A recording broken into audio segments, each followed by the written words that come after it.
Actually నాకు ఇప్పటికీ పెద్ద మిస్టేక్ అంటే ఆఫ్ కోర్స్ తెలుగు ఇండస్ట్రీలో పెద్ద మిస్టేక్ అంటే ఆ రెండేట్లో ఫ్లాప్ అయినాయి. అసలు అవుకాం కలేజా ఎట్లా ఫ్లాప్ అవుతుందో నాకు కూడా తెలియదు. ఎందుకంటే ఫస్ట్ డే ఫస్ట్ షో వెళ్ళా ఫ్రెండ్స్లో తెగ నవ్వుకున్నా, ఎంత బాగా ఎంజాయ్ చేసా. నెక్స్ట్ డే అందరు ఫ్లాప్ అన్నారు. ఫ్లాప్ అవడానికి సినిమా బాగుంది కదా, అంతకన్నా మంచి కామెడీ ఉంది, డైలాగ్స్ బాగున్నాయి, మహేష్ బాబు యాక్టింగ్ బాగుంది, సూపర్ ఉంది, స్టోరీ కూడా డిఫరెంట్గా ఉంది, మంచిగా ఉంది అని. తర్వాత నేను షాక్ అయిపోయి ఫ్లాప్ అయిందా అని. Yeah, Kaleja is one of the best movies, Mahesh Babu Gardi. Yeah. Same way like One నేను ఒక్కడిని. నాకు కలేజా ఇప్పుడు రిలీజ్ అయితే పెద్ద హిట్ అవుతుంది నా ఫీల్.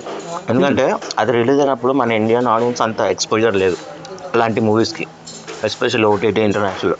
ఎందుకంటే నేను ఒక్కడినే టైప్ ఉన్నాయి ఇంటర్నేషనల్ మూవీస్.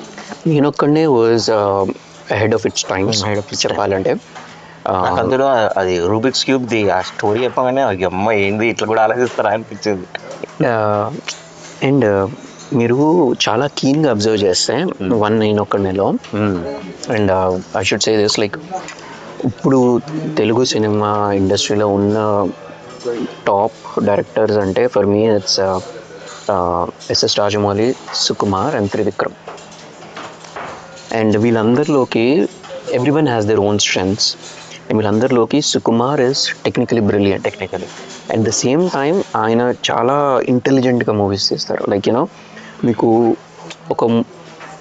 నాకేమనిపిస్తుంది అంటే ఎప్పుడైనా మూవీస్ చూసినప్పుడు మనం as an audience you have different kinds of audience, you know. And అందరూ like you know they are educated, they have seen lot of movies. So for me a movie should not insult the audience intelligence. But and Sukumar garu audience intelligence ని raise చేస్తారు మూవీస్లో. అంటే you try to know okay ఎలా తీశారు, ఏం తీశారు అనేది. So అలాగా వన్ నేను ఒక్కడిలో మీకు ఫస్ట్ ఇంట్రొడక్షన్ సాంగ్ ఉంటుంది కదా, సాంగ్ అయ్యాక నేను ఫస్ట్ టైం నాకు చూసిన ఎక్స్పీరియన్స్, సాంగ్ అయ్యాక మహేష్ బాబు గారు చేస్తూ ఉంటారు. చేసినప్పుడు there are very minute details there. Like for example you know car వెళ్తుంది, వాటర్ స్ప్లాష్ అవుతుంది, మహేష్ బాబు బైక్ వెళ్తుంది, వాటర్ స్ప్లాష్ అవుతుంది. So like you know water bridge కింద వెళ్తుంటాడు, బ్రిడ్జ్ కింద లైట్స్ ఆన్ అవుతాయి, వీడు వెళ్తున్న మహేష్ బాబు వెళ్తున్నప్పుడు ఆన్ కావు. మనకు తర్వాత అర్థమవుతుంది. సో తనకు అక్కడ హింట్స్ ఇస్తున్నాడు, is really giving you hints. Okay if you're watching a movie మీరు అబ్జర్వ్ చేసి తెలుసుకోవాలి ఎందుకు ఏంటి అనేది.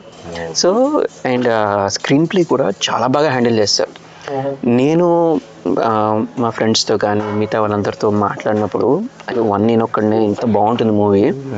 ఏమైంది అంటే because some episodes like for example Kriti Sanon గారి ఎపిసోడ్ ఉంటుంది, అది కొంచెం కన్ఫ్యూజింగ్ అనిపించింది కొంతమందికి, దట్స్ ఓకే. బట్ నాకు పర్సనలీ అయితే I love that movie, especially interval block and climax. Interval block అయితే అమేజింగ్. అసలు ఇంటర్వెల్ బ్లాక్ అయితే అసలు నాకు వాట్ ఈ మూవీ చూస్తున్నాము అని ఒక షాక్లో ఉండే. లైక్ ఫర్ ఎగ్జాంపుల్ నేను శివ చూసినప్పుడు ఎలా ఆర్జీవి అంటారు స్టన్ అయిపోయారు అని, శివ చూసినప్పుడు ఎలా స్టన్ అయ్యానో వన్ నేను ఒక్కడిని చూసినప్పుడు ఇంటర్వెల్ బ్లాక్కి స్టన్ అయ్యాను.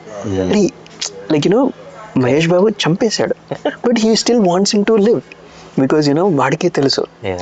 సేమ్ వే క్లైమాక్స్ కూడా ఇప్పుడు వన్ ప్రాబ్లమ్ ఇస్ మీరు హీరో ఎంత ఇంటెలిజెంట్గా ఉంటారు అనుకో, విలన్ని అంత మీరు యాంటగోనిస్ట్ అంత డమ్గా చూపిస్తే it won't match, right? But when your antagonist is much more higher than your hero and అది ఒక కామన్ మ్యాన్ లాగా he goes over him, wins over him, that's where చాలా మందికి అండర్ డాగ్ మూవీస్ అన్ని చాలా మందికి వర్కౌట్ అవుతాయి, connect అవుతాయి. రైట్? ఈ క్లైమాక్స్లో అసలు ఆ conversation between Nassar and Mahesh Babu. So Mahesh బాబుకి తెలుస్తుంది బట్ నాకు చెప్పడు అని, Nassar still plays around with him, right? So but ending కావాలి కదా, సో ఆ ఎండింగ్ వచ్చి తను ఆ బుక్ చూసి నిజంగా ఏడుస్తారు చూడు, that's where you know tears roll down your eyes. For me నాకు లాస్ట్ 10 yearsలో వచ్చిన మూవీ అంటే నచ్చిన movie and as you said ఇప్పుడు రిలీజ్ చేసి ఉంటే డెఫినెట్లీ ఒక బిగ్ హిట్ వన్ నేను ఒక్కడే.